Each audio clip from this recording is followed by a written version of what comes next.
Hello everyone, দেখতেই পাচ্ছ তিনটে মাছ তিনটেকে আগের দিন রাতে এই যে প্রসেসিং করা হচ্ছে। তাদের সব আঁশ ছাড়িয়ে এবার পিস পিস করে নেওয়া হবে। রান্না করব এটা আমি কাল। এই দেখো সুন্দর, কিছুটা আমাদের দেশে রুই মাছের মতো দেখতে এদের চেহারা। এটা প্যারিসের এই মাছটার নাম হলো বার মাছ।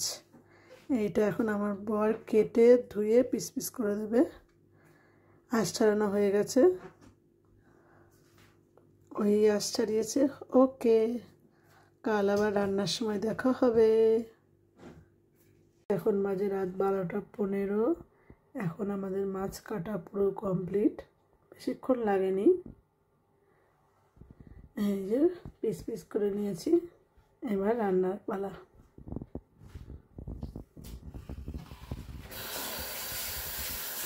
বার মাছ, এটা প্যারিসের, এটা আমাদের ইন্ডিয়ান রুই মাছের মতো দেখতে।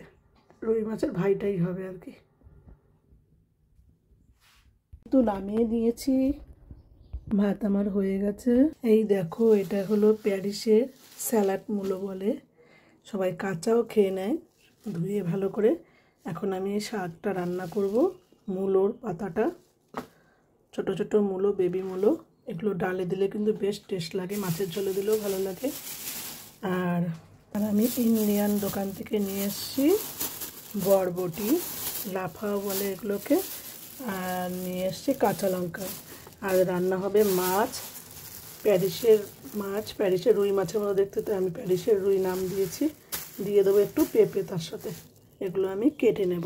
ওকে, দেখতে থাকো। এই দেখো, এটা হলো প্যারিসের বার মাছ, যেটা কিনা আমাদের দেশের রুই মাছের মতো কিছুটা দেখতে। এই বার মাছটা আমি এখন ভেজে নেব। কড়াই বসিয়ে দিয়েছি, মাছটা সুন্দর করে ধুয়ে নিয়েছি। আগের দিন রাতে আমার বর কেটে ধুয়ে দিয়েছিল, আর ধুয়েও দিয়েছিল একবার। এখন আমি একটু ধুয়ে নিলাম। এই দেখো, মূলোগুলো আমি কেটে নিলাম, রেখে দেবো। যেদিন ডাল বা মাছ করব সেদিন দেবো, আজকের মাছে দেবো না। এই দেখো, শাকগুলো এবার আমি ধুয়ে নেবো। এটা ব্রিয়ানার দিক কিন্তু বেশ ভালো খেতে ভালোবাসে।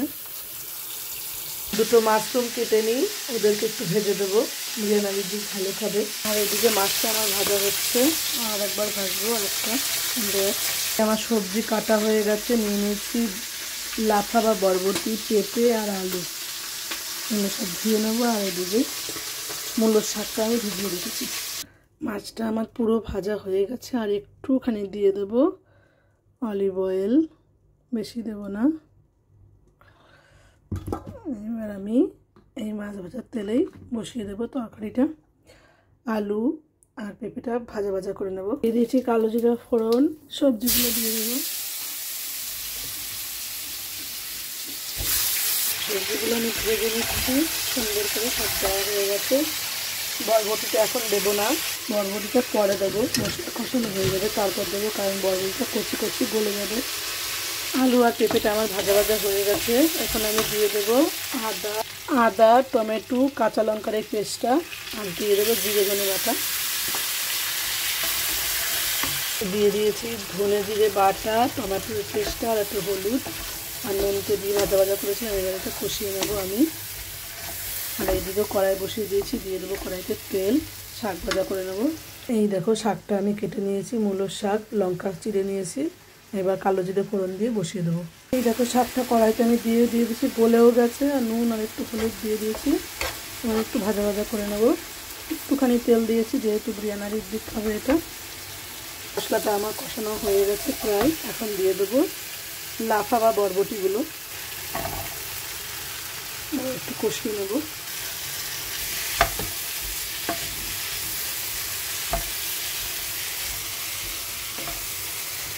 আর এই শাকটা হচ্ছে, দিয়ে দেবো এখন আমি গরম জল। গরম জল সব কিছুতে ব্যবহার করলে কিন্তু খেতে খুব ভালো হয়। শাকের মধ্যে আমি একটু চিনি দিয়ে দেবো, তাতে স্বাদটা বেড়ে যাবে, ছেলে মেয়েও খুব ভালো খাবে। শাকটা আমার ভাজা ভাজা হয়ে গেছে। আর এই দিকে আমি কড়াই গরম দিয়ে দিয়েছি, মাশরুমটুকু ভেজে নেবো বিরিয়ানির দিকের জন্য। দিয়ে দিয়েছি একটুখানি হলুদ আর একটুখানি লবণ। এবার ভাজা ভাজা করে নেবো মাশরুমটা। আমি শুধুই ভাজছি, পেঁয়াজ দিই না, কারণ ওরা খাবে না, খেতে পারবে না পেঁয়াজ। মাশরুমটা ভাজা হয়ে গেছে আমার। এই ঝোলটা ফুটলেই আর একটু সেদ্ধ হলেই মাছটা দিয়ে দেবো।